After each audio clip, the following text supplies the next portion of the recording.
that is Prevention of Insults to National Honours Amendment Bill 2026. Now this particular Amendment Act has brought amendment in section 3 of this law. Section 3 of the Prevention of Insults to National Honours Act 1971.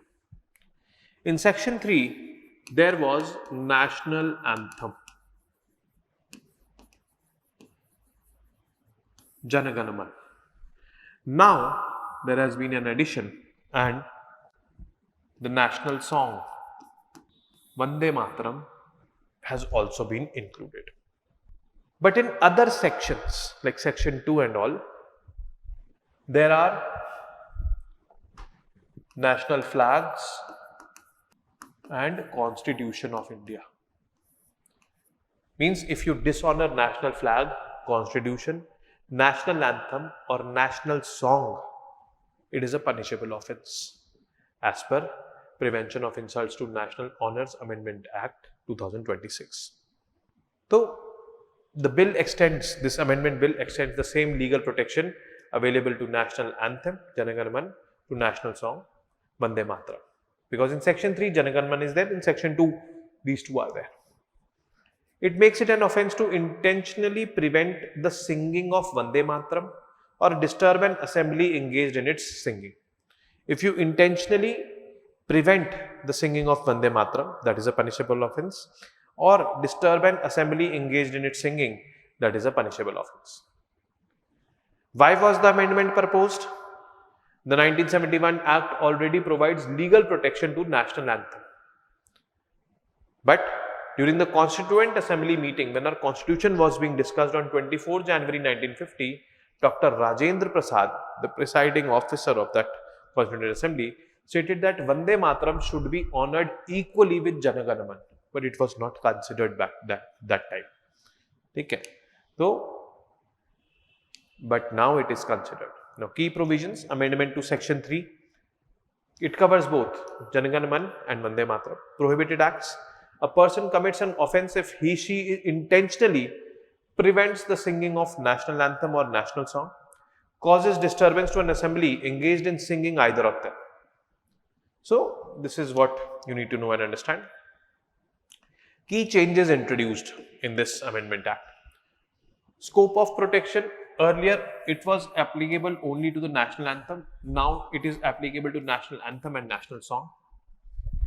Prohibited conduct, preventing or disturbing the singing of national anthem, preventing or disturbing the singing of national anthem or national song. Punishment, up to 3 years or fine or both. There is no change in punishment, that is up to 3 years or fine or both.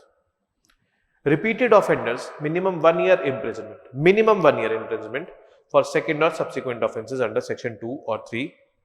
Same enhanced punishment also applies to offences involving Vande Mataram. About Vande Mataram, it means Mother, I bow to thee.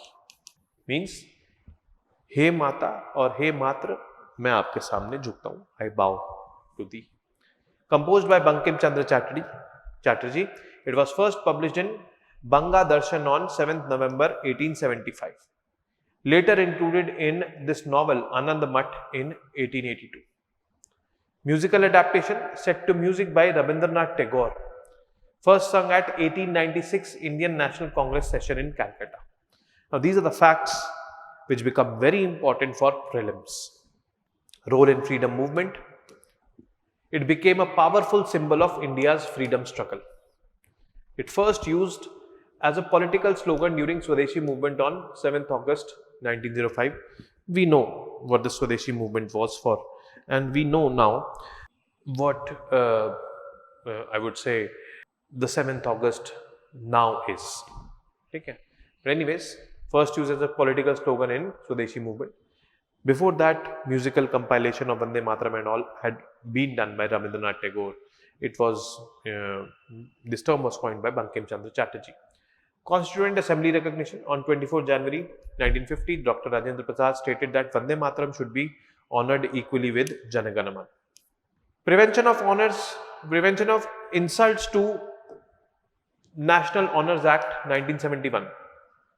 Enacted on 23rd December 1971, extends to the whole of India, provides statutory protection to national flag, Constitution of India, national anthem, and the 1971 Act was providing to these, and now 2026 amendment has added, Vande Mataram, the national song.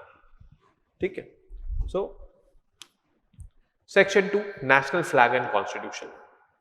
Punishes anyone who publicly burns, defaces, defiles, destroys, mutilates, tramples upon, or shows disrespect to the national flag or constitution. Punishment up to 3 years imprisonment or fine or both. Lawful criticism. Legitimate criticism aimed at securing lawful amendment of the constitution, national flag or government measures does not constitute an offence.